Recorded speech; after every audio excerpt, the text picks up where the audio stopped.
సూర్య సినిమాకి అన్యాయం జరిగిందని వాళ్ళు వీళ్ళు గొడవపడి సూర్య సినిమాకి అన్యాయం చేశారు అంటూ ఒక వార్త ఇప్పుడు సోషల్ మీడియాలో చక్కర్లు కొడుతున్న నేపథ్యంలో అసలు సూర్య సినిమాకి ఏం అన్యాయం జరిగింది, వాళ్ళు వీళ్ళు గొడవపడి అసలు సూర్య సినిమాకి ఏం అన్యాయం చేశారు, ఆ గొడవ పడిన వాళ్ళు ఎవరు అనేది మనం తెలుసుకునేటువంటి ప్రయత్నం చేద్దాం. ప్రస్తుతం మనతో పాటు ఉన్నారు ప్రముఖ సినీ క్రిటిక్ దాసరి విజ్ఞాన్ గారితో మాట్లాడదాం. విజ్ఞాన్ గారు హాయ్ అండి. సూర్య సినిమాకి అన్యాయం జరిగిందని వాళ్ళు వీళ్ళు గొడవపడి సూర్య సినిమాకి అన్యాయం చేశారు అంటూ ఒక వార్త ఇప్పుడు సోషల్ మీడియాలో చక్కర్లు కొడుతుంది. ఎవరు గొడవపడి సూర్య సినిమాకి అన్యాయం జరిగింది, అసలు సూర్య సినిమాకి ఏం అన్యాయం జరిగింది? బేసిక్గా ఏంటంటే థియేటర్లు సరిగ్గా దక్కలేదు, మేజర్ థియేటర్లు అనేది ఒకటి. ఇప్పుడు కంగువ లాంటి సూర్య సినిమాకి, అంత భారీ సినిమాకి, భారీ బడ్జెట్ సినిమాకి పీవీఆర్లో స్క్రీన్లు ఇవ్వవా? ఇస్తాయిగా. ఒకటంటే ఒకటే పీవీఆర్ స్క్రీన్ పడింది. ఓకే, ఒకటే. నెక్స్ట్ ఇంకా మిగతా ఈ ఏషియన్ ఇవి అవి అన్ని కలుపుకుంటే లాస్ట్ మినిట్లో కొన్ని వచ్చాయి. సో మల్టీప్లెక్స్లో కంగువకు అన్యాయం జరిగింది అనుకున్నట్టుగా థియేటర్స్ ఇవ్వలేదు. ఏదో గొడవ జరుగుంటుంది గతంలో, వాళ్ళకి వీళ్ళకి ఏదో తగాదా ఉంటే ఆ ఎఫెక్ట్ పాపం సూర్య మీద పడింది అని రాస్తున్నారు. ఎవరెవరికి గొడవ? అది డిస్ట్రిబ్యూటర్స్ వాళ్ళకి వీళ్ళకి గొడవలు ఉంటాయి కదా. ఒకడేమో మైత్రి అంటాడు, ఇంకోడేమో పీపుల్ అంటాడు, ఇంకోడేమో దిల్ రాజు అంటాడు. ఎవరి తరఫున వాళ్ళు మాట్లాడుకుంటారు. బట్ పర్టికులర్ గొడవ ఉంది లేదు అని మనం డిక్లేర్ చేయడానికి లేదు. కాకపోతే ఏంటంటే సూర్యకి అన్యాయం జరిగిందా అంటే ఎక్కువ స్క్రీన్స్ దక్కాల్సిన సినిమాకి ఎక్కువ స్క్రీన్స్ అయితే దక్కలేదు, అదైతే మాత్రం వాస్తవం. బేసిక్గా చెప్పాలంటే ఇప్పుడు చాలా మంది కూడా మార్నింగ్ షోస్ 8 o'clock ఎక్కడ ఉన్నాయని ఎతికితే ఎక్కడ లేవు. 11 నుంచి షోస్ పడ్డాయి. ఆ 8 మహా అయితే ఐమాక్స్, ప్రసాద్ ఐమాక్స్ ఒక్కటి ఇటు పడింది ఎర్రగడ్డ సైడ్, అంతే. లేదు ఎర్రగడ్డ కూడా కాదు, హైటెక్ థియేటర్ ఉందా మాదాపూర్లో, దాంట్లో పడింది మార్నింగ్ 7:30 షో, అంతే. ఇంకా ఎక్కడ లేదు. మళ్ళీ నల్లగండ్ల అపర్ణ అక్కడ మార్నింగ్ 7:30 or 8 షో ఉంది. ఓకే, ఇంకెక్కడ లేవు. మేజర్ పార్ట్ అంతా కూడా అసలు నీకు పొద్దున్న నుంచి అసలు షోస్ పడలా. మల్టీప్లెక్స్లు మాత్రం ఘోరమైన అన్యాయమే చేసాయి. ఓకే, సరే పోనీ దాన్ని వాటికైనా ధీటుగా నిలబడిందా సినిమా అంటే నిలబడింది. ఓకే, నిజంగా నిలబడింది. ఇంతకీ కంగువ సినిమా ఈరోజు ప్రపంచవ్యాప్తంగా విడుదలైన నేపథ్యంలో కంగువ చిత్రంలో ప్లస్లేంటి, మైనస్లేంటి? కంగువాల ప్లస్ల గురించి చెప్పుకోవాలంటే బేసిక్గా సూర్య నటన ఆ రెండు తీరుల్లో, ఇటు మన ఫ్రాన్సిస్గా బాగా చేశాడు గోవా బ్యాక్డ్రాప్లో, అటు 1040లో కంగువా కూడా బాగా చేశాడు. వీళ్ళు బేసికలీ దేవర సినిమాలో ఆ 4 ఊర్లు ఉంటాయి కదా, ఆ టైప్లో నేను కంపేర్ ఎందుకు చేస్తాను. బట్ వీళ్ళది అనుకోలేదు, ఇది అది ఒకసారి వచ్చింది, వీళ్ళేం కాపీ చేయాల. అలా చెప్తున్నా, ఒకే థాట్ 100 మందికి వస్తుంది. అవును, ఆ 4 ఊర్ల లాగా ఇక్కడ వీళ్ళు ఏం చేశారు అంటే ప్రణవ కోనకి చెందినటువంటి యువరాజు మన కంగువ. ఓకే, నెక్స్ట్ అలాగే కపాల కోన, కొంచెం భయంకరంగా పేరు పెట్టారు కాబట్టి ఖచ్చితంగా వీళ్ళనే ఉండాలి అక్కడ. పేరే అలా పెట్టారు మరి. అంటే అది కొంచెం ఈ కాలకేయలో వీళ్ళని మనకు గుర్తు చేస్తుంది బాహుబలిలో. ఇంకా తర్వాత కొన్ని సున్నితంగా ఉండాలి కదా అని పేర్లు అని చెప్పి సాగర కోన, అరణ్య కోన, హిమకోన అని పెట్టుకున్నారు. ప్రణవం కొంచెం లేతగా అందంగా ఉంటుంది కదా, సున్నితంగా ఉంటుంది కాబట్టి మన హీరోని పెట్టాడు.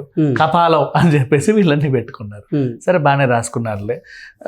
ఒక పులోమా అనే ఒక పిల్లోడికి కంగువ యువరాజుకి ఉన్న జన్మజన్మల బంధం ఈ సినిమా యాక్చువల్గా అప్పటి నుంచి ఇప్పటివరకు ఇంకా కొనసాగుతూ ఉంటుంది, ఇంకా ముందు నుంచి కూడా ఉండొచ్చు.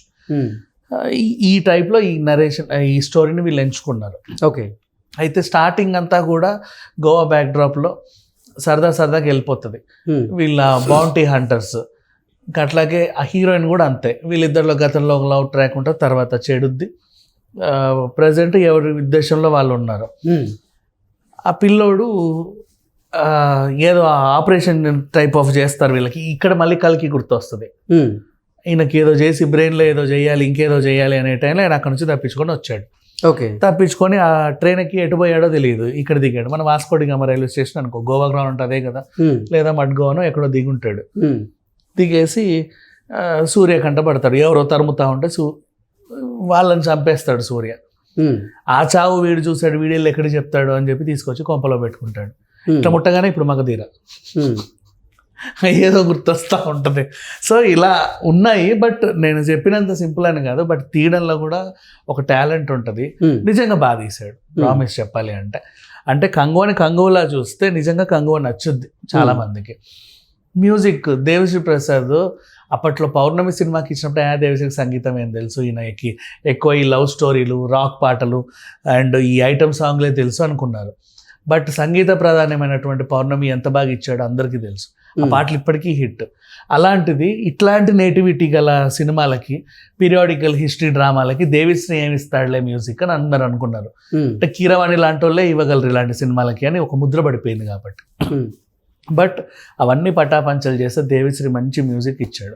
ఓకే. అండ్ క్లైమాక్స్లో క్యామియో అపియరెన్స్, ఒక సస్పెన్స్. ఇక అందరికీ తెలుసు కాబట్టి నేను ఎందుకు స్పాయిలర్ అలర్ట్. కార్తీయే వచ్చాడు, అదో సస్పెన్స్. కార్తీ ఇటు విలన్ గ్యాంగ్ నుంచి వచ్చాడు. ఇప్పుడు హీరో వర్సెస్ కార్తీ, సూర్య వర్సెస్ కార్తీ, అదేం ఫైట్ అని మనము వేచి చూడాలి. నెక్స్ట్ మళ్ళీ ఒక క్యామియో, ఇంకో క్యామియో ఏంటంటే పాటలో అనిరుద్ధ్ అలా వచ్చి వెళ్ళాడు. ఓకే. సడన్ గా పంపేసి అనిరుద్ధ్ సినిమానా ఏంటిది అని అనిపించింది, కానీ కాదు, దేవిదే. ఆయన ఇలా వచ్చి వెళ్ళాడు అంతే. ఇక మైనస్ల గురించి మాట్లాడుకుంటే ఇప్పటిదాకా నేను చెప్పినవన్నీ ప్లేస్లు, దీంట్లో మైనస్లు అంటే ఏమి లేవు. ఈ ఫ్రాన్సిస్ గురించి చెప్పినప్పుడే కొంచెం విసిగిచ్చినట్టు అనిపించింది. అంటే యాక్చువల్గా అందరూ దానికి రీజన్ కూడా చెప్తా. పోస్టర్లు చూసి కంగువా అని వచ్చారు అందరూ. ఆ కంగువా ముందు నుంచే కనబడి చేస్తే కనబడ్డాడు. తర్వాత నువ్వు కథను ఎటు తిప్పుకున్నా బాగానే ఉండేది. ముందే నువ్వు ఈ ఫ్రాన్సిస్ని అందరినీ పరిచయం చేస్తే ఇంకెప్పుడు వస్తాడు కంగువా అని ఆయన గురించి ఎదురు చూస్తే వీళ్ళని పట్టించుకోవాలి. వీళ్ళు కూడా సోసో అలాగే ఉన్నారు. ఇంకా మెయిన్ మైనస్ ఏంటో యోగి బాబు. అదేంటో వడివేలుని బ్యాన్ చేసి నేను తెచ్చారు అక్కడ వాళ్ళు, కానీ వాళ్ళకి ఏం నచ్చాడు నాకు నిజంగా ప్రామిస్, నా పర్సనల్గా చెప్తుంటే నాకు ఆయన సినిమాలు ఏవి నచ్చవు. ఆయన ఉన్నాడంటే ఎందుకు అంటే ఆ కామెడీ అంతగా నాకు కామెడీ లాగా అనిపించదు, ఒక రకంగా వెగటు పుడుతుంది. ఓకే. యోగి బాబుది మరి ఇన్ని రోజులు ఉన్నాడు అంటే ఆయన కామెడీ అందరికి నచ్చి ఉండొచ్చు. మేబీ నేను చూసిన విధానం ఏమైనా తప్పై ఉండొచ్చు, నాకు తెలియదు. కానీ ఈ సినిమా ఫస్ట్ హాఫ్లో కూడా ఆయన కూడా పెద్దగా కామెడీ కాదు, ఏదో ఉన్నాడంటే ఉన్నాడు, ఏదో చేసాడు అంతే. అలా కొంచెం ఇట్లా అయిపోయింది. ఏంటి స్క్రీన్ ప్లే ఎవరికి అర్థం కాలేదా ఈ సినిమా మీద? ఎందుకు ఉంది అర్థమైద్ది ఒకసారి. నువ్వు ఆ కోణల దగ్గరికి వెళ్ళిపోతే అర్థమైపోతుంది. స్టార్టింగ్ కోణలకు వెళ్ళే ముందు నువ్వు ఇక్కడ స్టార్ట్ చేసావు కదా, ఈ జర్నీ అంతా కొంచెం అట్లా క్రింజ్ అనిపించింది అంతే. ప్రతి సినిమాలో ఉండేవి అక్కడ అర్రాకొర, దానికి పెద్ద మైనస్ అనాల్సిన అవసరం ఏం లేదు చెప్పాలి అంటే. బట్ బాగుంది సినిమా, చూడొచ్చు హ్యాపీగా. మరి మిక్స్డ్ టాక్ ఎందుకు వచ్చింది? మిక్స్డ్ టాక్ ఎందుకు వచ్చింది? స్టార్టింగ్ చూపించిన వాళ్ళు డైజెస్ట్ అవ్వాలి. ఇప్పుడు మగధీరా ఉంది, ఫస్ట్ హాఫ్ లో జనరేషన్, సెకండ్ హాఫ్ లో 600 ఏళ్ళు వెనక్కి. 600 ఏళ్ళు వెనక్కి అది అసలు నెక్స్ట్ లెవెల్. ఫస్ట్ హాఫ్ సోగా అనిపించింది, కనీసం ఆ సోగా అనిపించింది. ఇక్కడ అసలు అట్లా కూడా అనిపించలే. ఓకే. కనీసం బింబిసారే బెటర్ ఇంకా దీన్ని చెప్పాలంటే. బింబిసార్లో కూడా ప్రెసెంట్ అండ్ అక్కడ పాస్ట్ సంబంధించినటువంటి రెండు కూడా కొంచెం పర్వాలేదు, బాగానే అనిపించాయి. ఇక్కడ కొంచెం వెగటు పుట్టింది. అంటే అరవ ఫ్లేవర్ వాళ్ళకి నచ్చింది, మనకు కొంచెం నచ్చల. ఓకే, అంతే. అరవ ఫ్లేవర్. ఓకే. కంగువ అంటే ఏంటి అతని పేరు? కంగువ, ఆయన యువరాజు అక్కడ. ఆయనకి ఆ పులోమా అనే పిల్లోడికి ఉన్న ఈ జన్మల మందికి ఎప్పటికి ఉంటూనే ఉంటుంది. పార్ట్ 2లో ఒకలాగా, ఇంకా 3లో ఒకలాగా, ఎన్ని పాటలు ఉన్నాయో మనకు తెలియదు, కానీ ప్రజెంట్ 2కి మాత్రం ఇచ్చేవాడు చెప్పారు. ఓకే. ఇక పోతానే ఉంటాయి. బట్ ఈ ఓవరాల్గా చెప్పాలి అంటే ఇంత హెవీ బడ్జెట్ సినిమాలు వచ్చినప్పుడు స్క్రీన్లు ఇవ్వాలి, కానీ వీళ్ళు ఎందుకు ఇవ్వలేదో ఆ గొడవ ఏంటో నాకు ఇప్పటికీ అర్థం కాలేదు. ఓకే.